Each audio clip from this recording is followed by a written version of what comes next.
The word Sole Creator filled the screen above the stage, and beneath them was my drawing. Mine. The animation traced the confirmation sequence I had sketched years ago, then flashed a scanned notebook page cropped exactly where my initials should have been. I am Claire Bennett, 39, co-founder and product safety engineer at Halo Bridge Medical, and I had spent years letting my older sister, Vanessa, take the spotlight because I believed the work mattered more than the credit. Tonight, with hospital buyers, investors, employees, and reporters arriving, she was turning our mother's worst year into her founder story while erasing me from it. I wanted to walk onto that stage and tear the lie open. Instead, I photographed the file path, opened my validation checklist, and swallowed the rage. First, I needed to know how deep this went. Then I tested the launch unit. It dispensed without the second confirmation I had designed. Vanessa was already walking toward me when the dispenser released the sample cup with a soft click. The second confirmation prompt had never appeared. My older sister, Vanessa Bennett, Halo Bridge Medical's chief executive officer and the face on every launch banner in the room, crossed the last few feet with the event producer beside her. "Everything good?" she asked, smiling for the people nearby. Behind her, the giant screen still showed the cropped page from my notebook. I could feel the photograph I had taken sitting in my phone like a hot coal. I wanted to ask why my initials had been cut away. I wanted to ask why the device had just ignored the safeguard I designed. Instead, I touched the dispenser and said I was checking the timing of the demonstration. Vanessa rested a hand on my shoulder while the producer lifted his phone for a rehearsal picture. "That is my Claire," she said, always making sure every detail behaves. I smiled because people were watching. The instant they turned away, I ran the sequence again. The dispenser skipped the second confirmation again. I carried the unit back to the technical station without calling after her. If the missing prompt was only a stage setting, I could fix it without destroying the evening. If it was not, the lie on the screen was suddenly the smaller problem. I logged into the validation dashboard with the product safety credentials I had used for years. 3 folders I normally reviewed before any release were grayed out. My permissions no longer included them. I tried another route and got the same result. My pulse climbed, but I forced myself to study the system instead of Vanessa. Access changes left traces. I opened the read-only audit panel used when live records were locked for editing. That panel still recognized me. It showed my broader permissions had been reduced earlier that afternoon, less than 2 hours before final rehearsal. No reason was listed. Across the room, Vanessa laughed with members of the acquisition team beneath a wall of white flowers and blue light. I had no proof that she had ordered the restriction. I only knew someone had changed my access on the day I was supposed to certify the product in public. The audit panel offered one narrow path forward. I searched the launch batch through approved release history instead of the restricted validation folders. Most entries were routine, but one controlled deviation number had been approved recently enough to stand out. The title was bland, Temporary Workflow Optimization. I copied the number onto the back of my printed checklist and headed for the quality desk near the service corridor. Ethan Price was there, pretending to study setup forms. Ethan had directed Halo Bridge's quality systems for years, and I had hired him when the company was still small enough that we shared one conference room. "I need to understand this deviation," I said quietly, showing him the number. His eyes moved to it, then away from me. "Claire, not here." He lowered his voice. "Please," something inside me nearly snapped. "A device just dispensed without the second confirmation. My access was cut this afternoon, and you are telling me not here." Ethan's jaw tightened. For one dangerous second, I was ready to raise my voice and let the corridor hear every word. Ethan glanced toward the open hall. "Vanessa asked information technology to report unusual document activity before the keynote," he said. He did not tell me what the deviation contained or hand me a file. He only added, "Controlled deviations still have to remain visible in approved release history. That cannot disappear without creating another audit problem." Then he stepped away as if standing beside me had become dangerous. His warning hit harder than an accusation. Someone was watching for searches. Someone expected a search worth noticing. My anger cooled into something sharper. If I exploded now, Vanessa could call me emotional, remove me from the stage, and bury whatever I had not yet seen. I returned to the technical station, aware of every camera and every employee moving through the room. The event smelled like coffee, fresh flowers, and new carpet. It looked calm, expensive, and safe. I no longer trusted any of those appearances. I entered the deviation number into the approved release history. This time the record opened. I read it once, then again, slower. It authorized removal of the double N interlock for a launch-related batch under the justification of reducing response time. I told myself it had to be demonstration only. Then I saw the batch classification. It was tied to pilot inventory scheduled for shipment. I checked the change history. An executive approval line carried Vanessa's authorization, complete with timestamp and revision trail. I could not know what my sister had been thinking when she approved it. I knew only what the record proved. The safeguard had not vanished because a technician forgot a setting. It had been deliberately removed from units intended to leave this building. A second file was linked beneath the deviation. Final Validation's Responsibility Draft.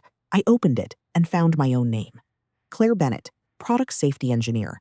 The draft assigned final validation responsibility to me, even though I had never approved the deviation, never signed the release, and had not been told the interlock was being removed. My throat tightened. The stolen notebook page had humiliated me. This could end my career. If one of these units reached a hospital and failed, the paper trail could make it look as though I had approved the shortcut myself.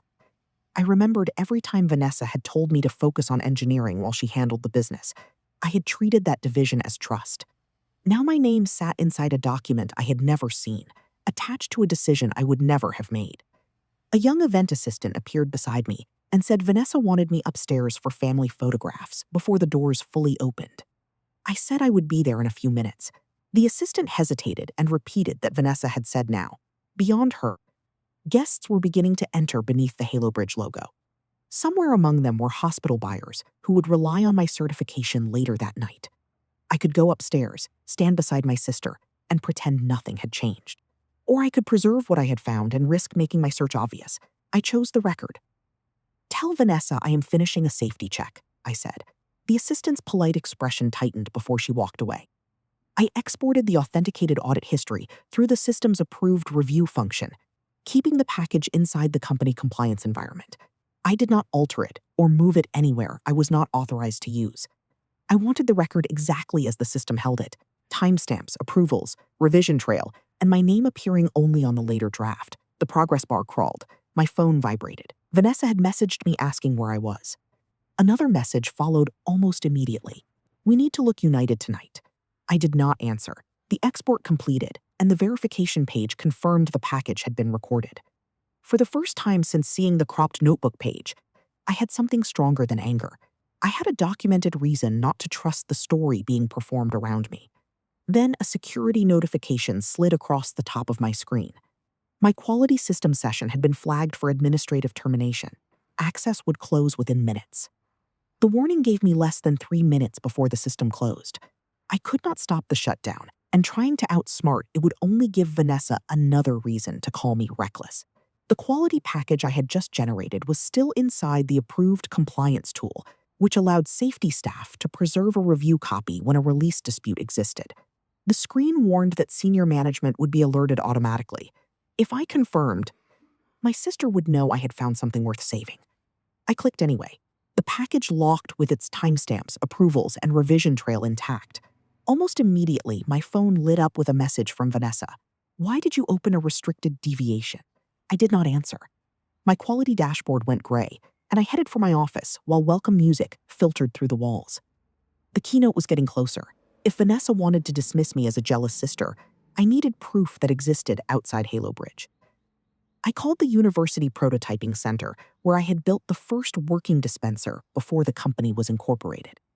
After the records coordinator verified my identity, she confirmed that the archive still held service logs, computer-aided design exports, photographs, and payment receipts under my name. I asked for the complete file. When the secure release arrived, the timestamps showed that my confirmation sequence existed before Halo Bridge had a logo, an office, or even a bank account. One photograph stopped me. My mother sat at my kitchen table holding the cracked lavender prototype. The image hurt, but it reminded me that the actual prototype was still in the storage box beneath the cabinet behind me. I pulled it out and held it for the first time in years. The lavender shell was cracked near the lower edge, where it had struck the floor during my mother's hospitalization. I had kept it hidden because I believed it represented the moment my engineering failed her. This time I forced myself to look at it as an engineer. Inside the case was a faded service label carrying a human factors study reference number. I searched that code in my local project archive and found an old diagnostic folder I had barely understood after the hospitalization. Now I read the log line by line. The confirmation interlock had been active. Shortly before the incident, an executive demonstration account disabled it. My breath caught. The override family matched the one attached to the current deviation. I checked the account identifier. It was associated with Vanessa's original founder profile. Rage came up so fast that I stood without realizing it. I could picture myself walking into the reception, dropping the cracked dispenser in front of my sister, and demanding an answer while every investor and reporter watched. Then I looked at the log again. It showed that Vanessa's founder account had been used. It did not prove who physically entered the command. I could not turn that gap into certainty, just because certainty would feel better. I sat down and separated fact from suspicion. My safeguard had been active. An executive override disabled it. The account was associated with my sister. I did not know who touched the keyboard or why. That distinction was the only thing keeping anger from becoming a mistake Vanessa could use against me. A member of the reception staff appeared at my door and said Vanessa needed me downstairs immediately for the pre-keynote family introduction. I almost snapped that my sister did not get to schedule my conscience. Instead, I thanked her and said I would come down shortly. I still needed independent confirmation that the safeguard had worked before the override appeared. The old study reference gave me a name, Dr. Helen Morris, the human factors consultant who had evaluated our early prototypes. I had not spoken to Helen in years, but I called the number in the archive. When she answered, I identified myself and gave her the reference number before mentioning anything about Vanessa. Helen warned that her confidentiality agreement limited what she could discuss. I am not asking you who did anything, I said. I need to know whether the double interlock was present and functioning when you evaluated it. Helen asked for a few minutes to check her report. While I waited, my phone filled with calls from Vanessa's assistant, and music downstairs shifted into the opening program. Helen finally returned. Her dated report documented the interlock as active, recommended, and functioning during the study.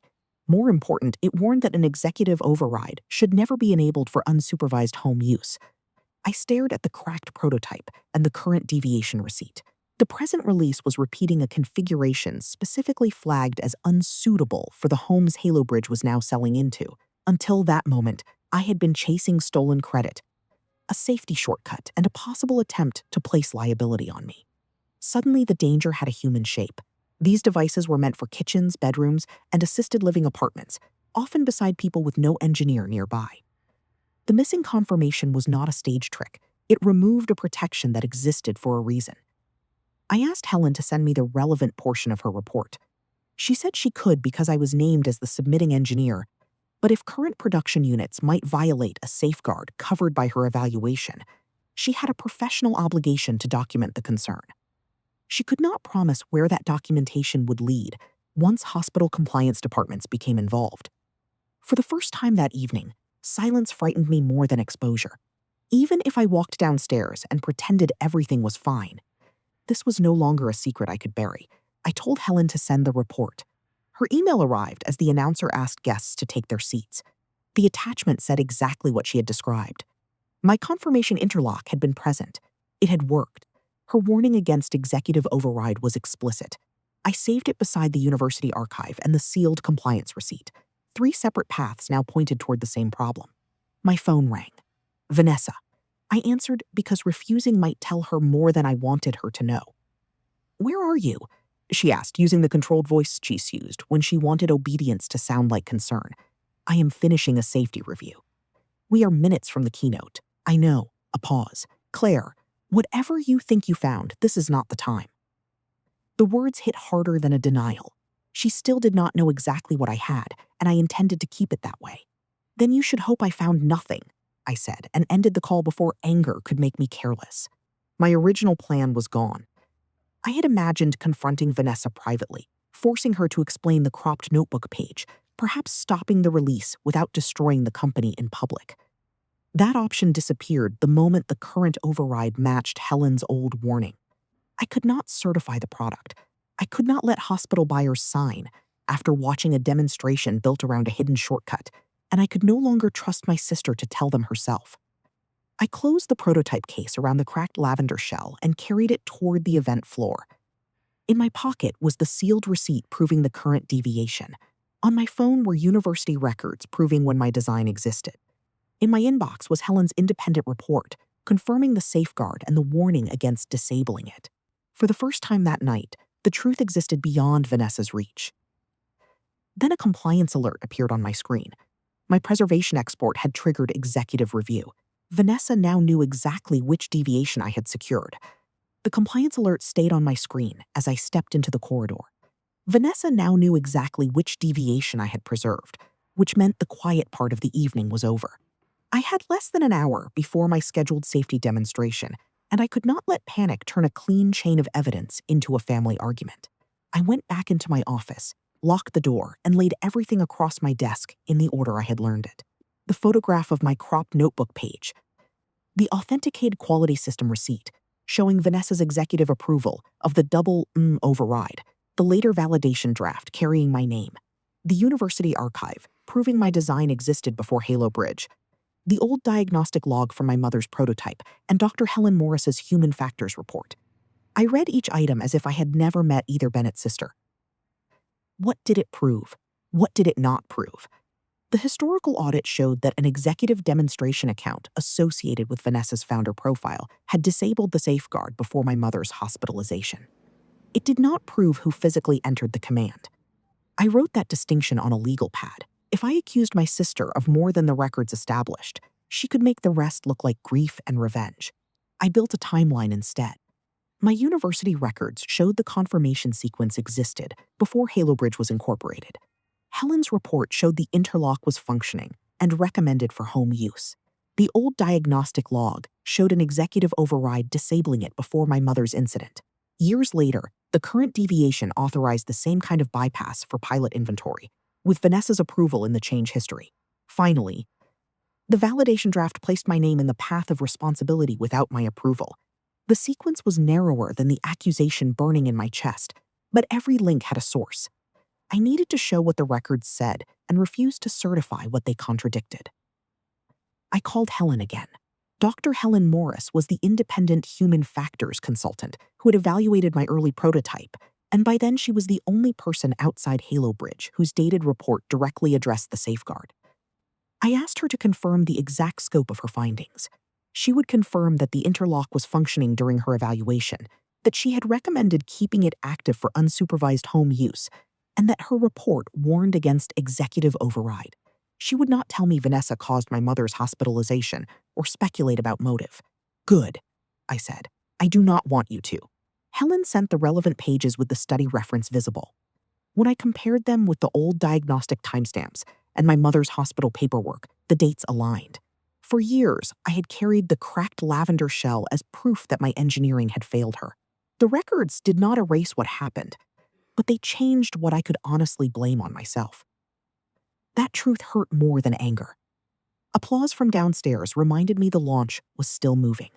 Vanessa was telling people a story about our mother, while I was learning that the story I had told myself for years was incomplete. Instead of calling her, I opened a blank presentation file and created a stripped-down sequence for my safety segment. No dramatic titles, no accusations. First came the approved confirmation requirement. Then the current device behavior, the authenticated deviation history, the validation draft with my name, and the revision trail showing I had not approved the change. After that came the university archive, the uncropped notebook page, Helen's report, and the historical diagnostic timeline. I removed every sentence that depended on guessing motive. I removed the word betrayal. I even removed the sentence I most wanted to say, "You let me believe I hurt Mom." In its place, I wrote one line for myself, "State what can be verified, then stop." A knock hit the door before I could save the file. Vanessa entered without waiting. My older sister, the chief executive officer whose face covered the launch banners, closed the door. "You triggered an executive compliance review in the middle of launch night. I preserved a safety record. You accessed a deviation after your permissions were changed. My permissions were changed this afternoon." She ignored that. "Hundreds of people are downstairs. Hospital buyers, employees, investors, the acquisition team. Do you understand what happens if you start throwing around internal records because you are upset about a slide?" There it was. She knew about the slide too. You cropped my initials off my notebook. Vanessa exhaled. Marketing built that sequence from company materials. We can fix a credit line later. A credit line? Claire, not tonight. I nearly put the old diagnostic log in front of her and asked why her founder account had disabled my safeguard before our mother's hospitalization. The question was already in my throat. Then I remembered what the evidence could and could not prove. If I showed her the gap, I also showed her where to attack. So I asked something smaller. Did you approve the current deviation removing the second confirmation? It is a controlled optimization. For pilot inventory, it is temporary. It is attached to units scheduled to ship. Quality can separate them after tonight. The record did not say that. Then I will certify the configuration that is actually documented. Vanessa's voice went cold. Do not do this. Do what? Turn Mom into a weapon because you are angry at me. Then she stepped forward and wrapped her arms around me. The office door had opened behind her. A photographer and 2 guests were passing in the corridor, and Vanessa smiled over my shoulder as if we were sharing a tender sister moment before the biggest night of our careers. I heard the camera shutter. Her hand pressed between my shoulder blades. Then, low enough that only I could hear, she said, "Are you really willing to destroy our mother's legacy in front of everyone?" For 1 second, I almost broke. I had spent years believing that protecting Halo Bridge meant giving meaning to what happened to our mother. Every employee downstairs, every patient story, every award Vanessa accepted had been folded into that belief. If I exposed the release now, people could lose jobs. The acquisition could collapse. The company we built from 1 terrible year could fracture in a single evening. Vanessa knew exactly which burden to place in my hands. I pulled back when the guests were gone. I am not destroying Mom's legacy. Then act like it. I am refusing to certify something I cannot defend. The softness left her face. You are not giving the safety presentation tonight. You cannot remove the designated product safety engineer from a required certification. I can change the program. You cannot change what the hospital agreements require. We will Vanessa took out her phone and made a call in front of me. She told someone to revoke my presentation credentials and move the safety remarks into her keynote extension. My laptop refreshed seconds later. Access denied. The presentation portal disappeared from my account. Vanessa looked at the screen. Go downstairs. Smile. We will handle this after the launch. For the first time that night, I understood how much of her power depended on keeping every conflict private until she could define it. I picked up the lavender prototype case. No. She stared at me. I am going downstairs, I said, but I am not certifying a configuration I cannot defend. I walked past her before my courage turned into another argument. The event hall had transformed. Every seat faced the stage, and the giant screen showed a photograph of Vanessa and me beside our mother. Near the front, I recognized 2 representatives from the Regional Hospital Consortium from earlier technical reviews. Laura Kim, the consortium's clinical technology director, and Daniel Reeves, a procurement officer who had spent weeks questioning our validation requirements. They were not my friends. If they objected, it would be because of the agreement, not because they wanted to rescue me. I went first to the audiovisual booth. Marcus Lee, the independent producer supervising the technical run-throughs, knew I was scheduled to perform the safety demonstration. I told him my presentation access had been removed and asked whether my designated segment still existed in the cue sheet. It did, but my slide package had been marked unavailable. I asked whether revised materials for my assigned segment could be accepted through the normal presenter handoff if the segment remained active. He said yes, unless the event director canceled the cue. Before I could give him anything, one of Vanessa's event staff arrived and told Marcus that my safety segment was being folded into the chief executive officer's remarks. Marcus took his hand from the console. For a moment, I thought I had lost. Then Laura Kim appeared at the booth. She had heard enough to ask why the designated safety demonstration was changing. I told her only that the program had been adjusted and that I had not agreed to certify the current configuration. Laura asked whether I was still Halo Bridge's designated product safety engineer for the pilot units. I said yes. She turned to Daniel, who pulled up the consortium's pilot condition on his tablet. Their agreement required a live demonstration and certification by the designated product safety engineer before purchase authorization. The event staffer said Vanessa could cover the material. Laura shook her head.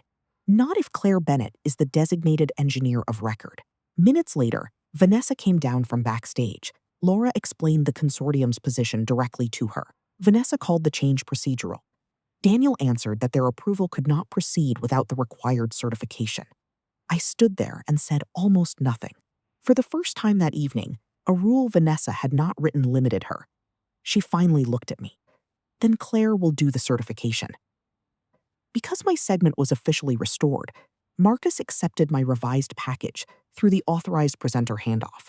I gave him only material I was entitled to use in my safety segment: the approved requirement, the current diagnostic output, the authenticated quality record, my university archive, the notebook image from the launch media folder, Helen's report, and the historical diagnostic timeline. I told him not to autoplay anything and not to change the event sequence. I wanted control only when my assigned microphone went live. Marcus loaded the package and showed me the preview monitor. For the first time, the screen contained my evidence without Vanessa's edits. I carried the cracked lavender prototype to the demonstration table and placed it beside the current Halo Bridge 1 unit. One was scarred and handmade. The other was smooth white plastic under perfect stage lighting. I touched the crack in the lavender shell and felt the old instinct to hide it.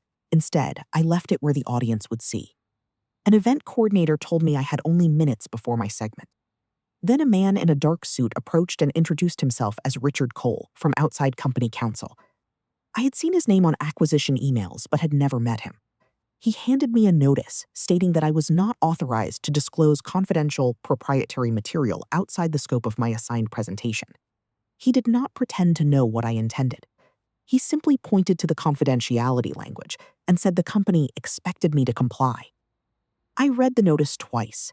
Much of what I planned to show was directly connected to the safety certification I had been required to perform. Some came from my own university archive. Helen's report had been released to me under the original study reference. Still, the warning mattered. If I stepped beyond what I could defend, Vanessa would have a new way to stop me before the audience understood why. Across the stage, applause rose as my sister neared the end of her keynote. Marcus gave me a silent signal from the booth. My revised file was loaded. The microphone for my segment was live on the next cue. The hospital buyers remained in the front rows. I had the prototype, the records, and the stage access Vanessa had tried to take away.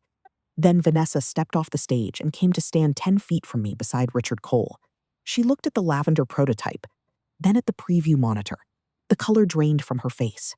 For the first time that night, she could see enough to know I had not come to certify her version of the truth. The MC said my name. And the room applauded because that was what people did at launches before they knew something was wrong.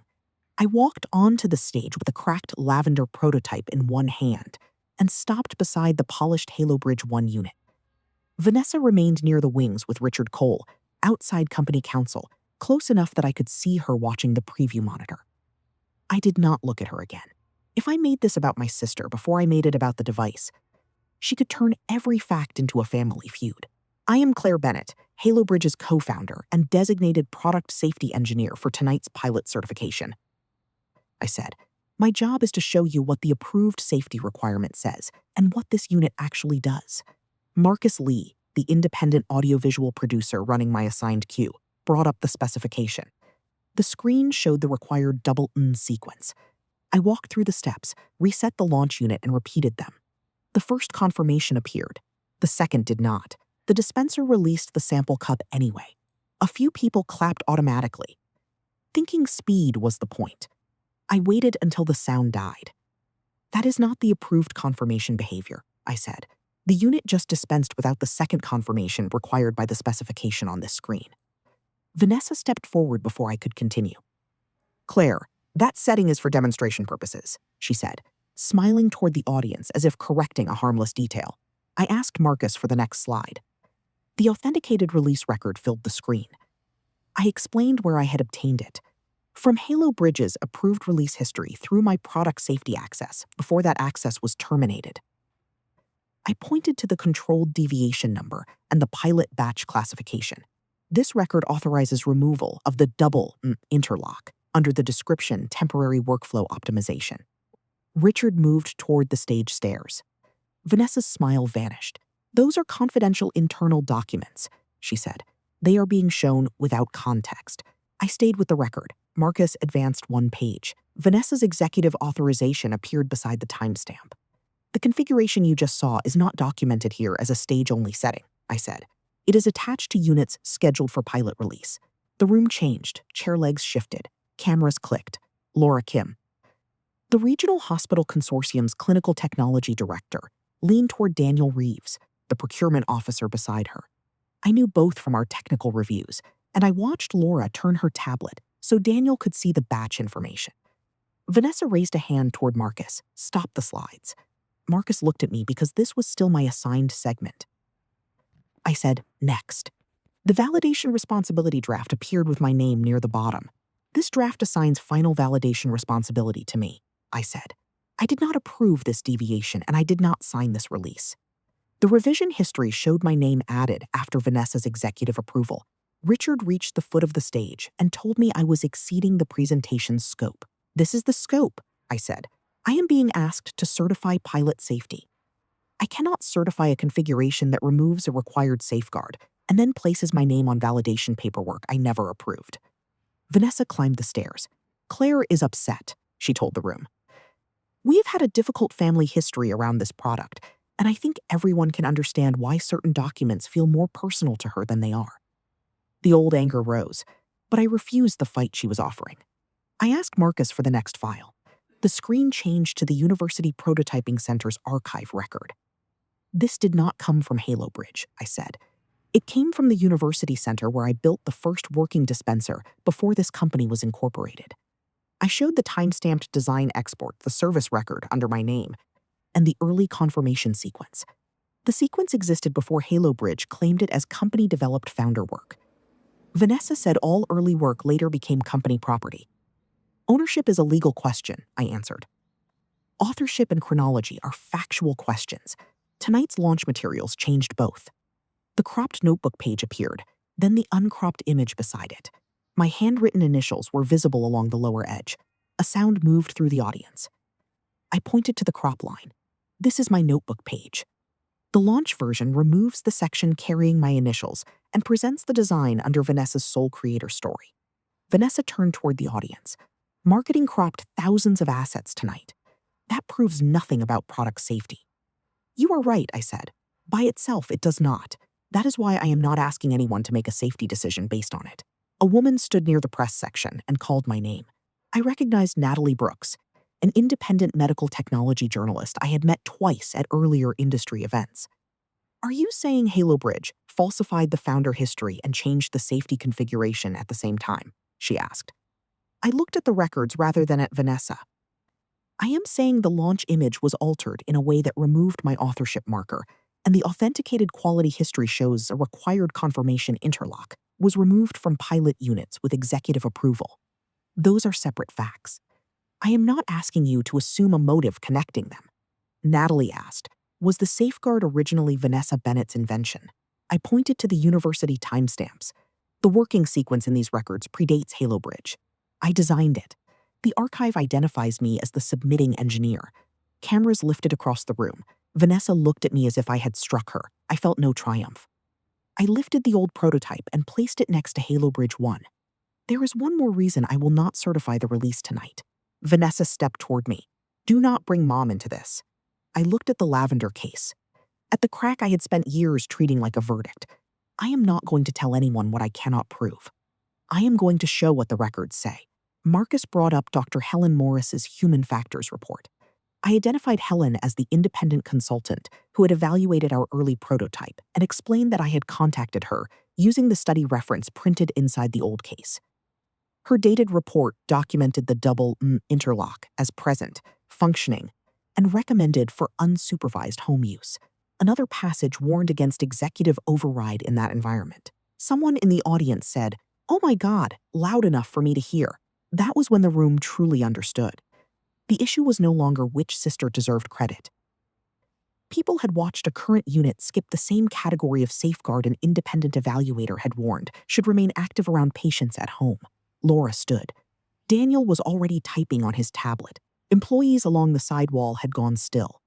Vanessa moved toward the microphone. This is irresponsible, she said.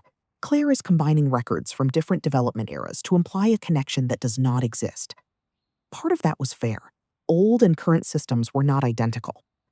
Then let us separate them, I said. Marcus displayed the historical diagnostic timeline.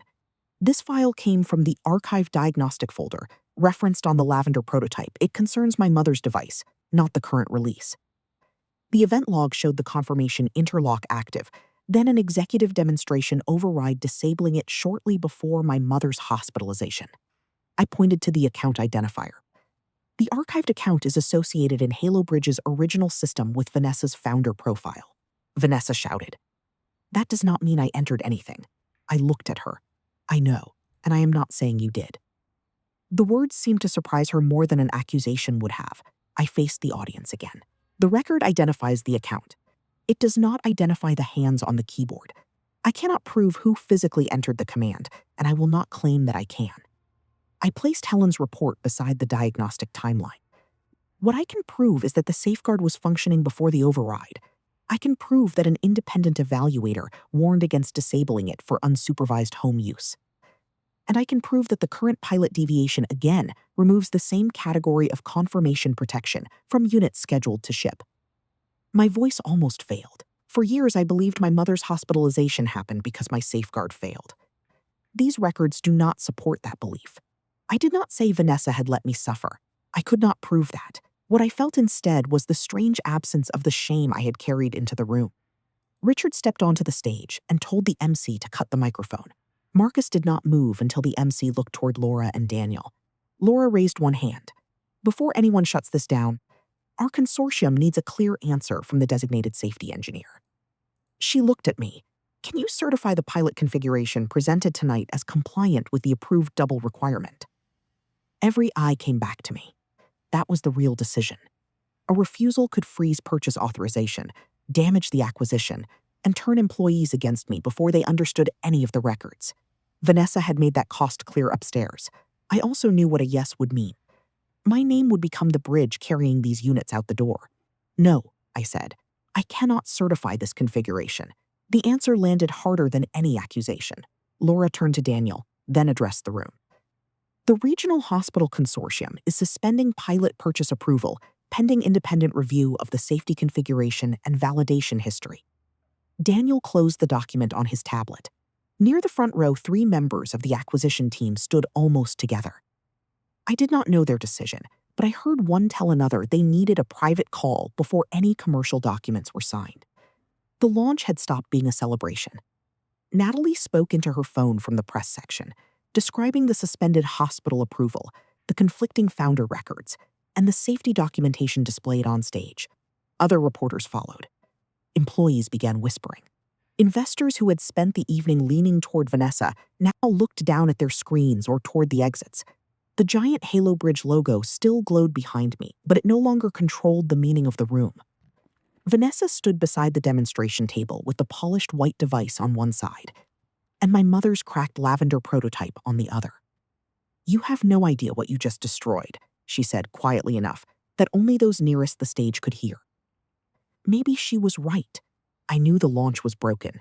I knew the hospital orders were frozen. I knew the acquisition celebration planned for later that night was no longer proceeding normally. I did not know what the board would do or whether anyone would ever determine who had physically used that old override account. I had not won a clean ending. I had only stopped pretending uncertainty was permission to stay silent. The MC abandoned the program. Marcus darkened the screen except for the final audit reference. Richard spoke urgently with Vanessa near the stairs. Laura and Daniel left the front row together with their tablets. Natalie remained near the press area, still reporting. Guests moved in uneasy clusters instead of toward the champagne reception beyond the hall. I picked up the lavender prototype. When I turned toward the wings, Vanessa was waiting there alone for me. For a second, neither of us moved. The applause was gone, replaced by the low churn of voices from the hall and phones ringing behind the curtains. My sister looked smaller without the stage lights, but not defeated. Do you have any idea what you just did? She asked. I stopped the certification. You stopped the acquisition. You froze the hospital deal. You put every employee in this building at risk. The pilot units were already at risk. Vanessa stepped closer. You could have come to me. I tried to understand the records before I accused anyone. You humiliated me in front of the press. You presented my work as yours and signed a deviation removing a safety control. Her face hardened. Do not pretend this was only about safety. You wanted your name back. That hurt because part of it was true. I had wanted credit. But wanting credit did not make the deviation disappear. I wanted the truth attached to the right things, I said. That includes what I designed, what I did not approve, and what I still cannot prove about Mom's device. Vanessa's eyes dropped to the cracked lavender prototype in my hand. You dragged her into this anyway. I showed records tied to her device. I did not say you entered the override. You made everyone think it. I told them exactly what the log proved and exactly what it did not. She gave a short, bitter laugh. That distinction is not going to matter on television. Then maybe my name should never have been placed on validation paperwork I did not approve. Before she could answer, Richard Cole, the outside company counsel who had warned me before the presentation, appeared with 2 board members. He said the board was convening an emergency session upstairs and asked us both to remain available.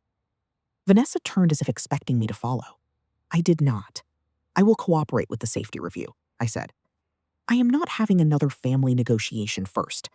For years, our conflicts had ended in private rooms where Vanessa spoke first, and I accepted the cost of peace. This time I watched her walk away with Richard and let the silence stand. The next morning, Halo Bridge looked like a building after a storm no one had physically seen. Reporters waited outside. Employees gathered in low-voiced groups. The launch banners still hung in the lobby, but the founder display had been shut off. The board had asked me to help preserve records and identify the affected pilot units. I came because devices that should not ship were still sitting in inventory. Ethan Price, my quality director, met me outside the review room. He looked exhausted. I gave the board my statement. I asked what he had told them, that Vanessa warned me the acquisition had to close, and that quality cuts would come first if it failed. She never told me to falsify a record. But the pressure was clear enough that I stopped pushing. Did you approve the validation draft with my name on it? No. Ethan looked down. I saw it. I told myself legal would clean it up before release. His answer hurt in a quieter way than Vanessa's betrayal. Ethan had known enough to be uncomfortable and had still chosen survival. I could understand the fear without pretending it was harmless. Tell the reviewers that too. I already did. Inside, the independent safety team traced every unit tied to the deviation. Shipment was halted. Pilot inventory was quarantined. The hospital consortium sent formal notice that purchase approval would remain suspended until the configuration and validation history were independently reviewed. None of it felt triumphant. Every stopped shipment meant lost revenue, and employees wondered whether their jobs would survive. By midday, that cost had faces. A manufacturing supervisor I had known for years stopped me near the elevator. My team wants to know whether there is even going to be a company next month, she said. People have mortgages, Claire. I know. Do you? There was no answer that could make her fear smaller. Yes, and I also know those units could not go out with my certification. She nodded once and walked away. That became the price of the truth. Some employees believed I had protected patients. Others believed I had exposed the problem too destructively. I had to live with both judgments. Late that afternoon, the board chair asked me into a conference room. Vanessa was not there.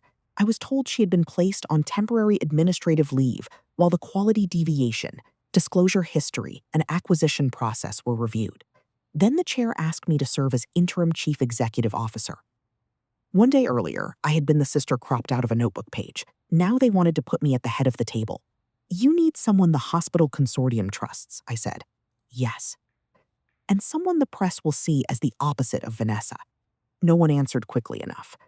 I looked through the glass wall at the office floor. I had spent years believing that being unseen was the price of useful work. Now my face could become the new brand, my version of the family story replacing Vanessa's. That did not feel like justice. It felt like another version of the same trap. I will help complete the safety remediation, I said. I will cooperate with the independent review. I will not become interim chief executive officer. The chair asked me to reconsider. I am not interested in replacing one founder myth with another. That evening, Vanessa called from a number I did not recognize. They suspended me, she said. I was told, you could fix this. I can tell the truth about what I know. You could tell them the deviation was temporary. It was attached to pilot inventory.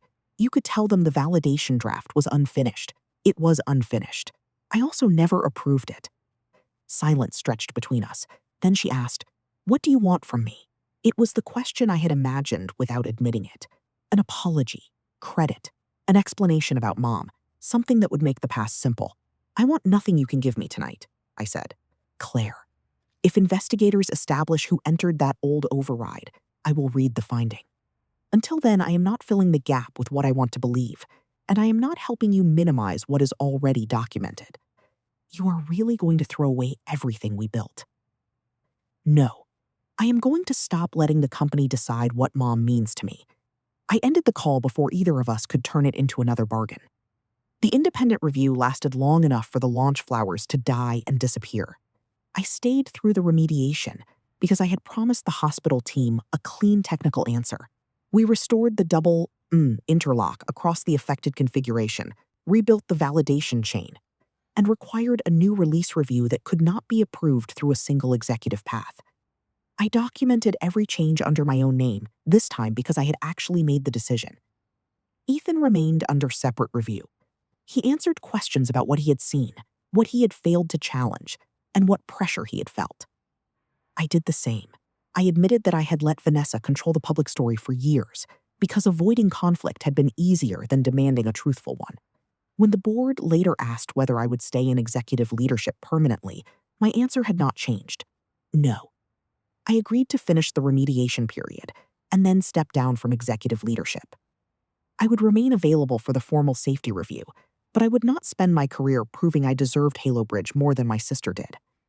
I began arranging independent consulting work in patient safety design, where my name would be attached only to decisions I could defend. My final request was simple.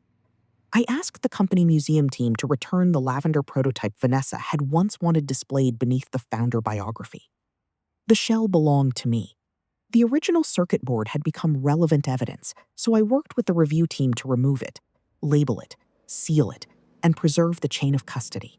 When they handed the empty shell back, it felt strangely light. On my last evening at Halo Bridge, the office was quiet. I walked through the glass lobby with a cardboard box containing a few notebooks, a framed photograph of my mother, and the empty lavender prototype. The wall where Vanessa's founder video had played was dark. The launch slogan was gone. For years, I had looked at that cracked shell and seen failure. I believed my design had failed my mother, then built a career around never failing another family the same way. The records changed that story without giving me a perfect replacement. I still did not know who entered the old override command. I did know my safeguard had been working. I knew someone had bypassed it. I knew the current release repeated the same dangerous idea. And I knew I had finally refused to put my name beneath something I could not defend. Outside, the evening air was cool. I held the prototype before putting it away. When I turned the shell over, the parking lot light caught a faint mark beneath the clear resin near the lower edge. My old thumbprint was still there. I remembered sealing that casing at my kitchen table, exhausted and scared for my mother, believing careful work could protect someone I loved. That belief had been buried under years of shame, ambition, silence, and someone else's version of our family story. But it had not disappeared. I did not throw the prototype away. I placed it carefully in my bag and looked once at the illuminated Halo Bridge logo behind the glass. Then I walked toward my car without looking back.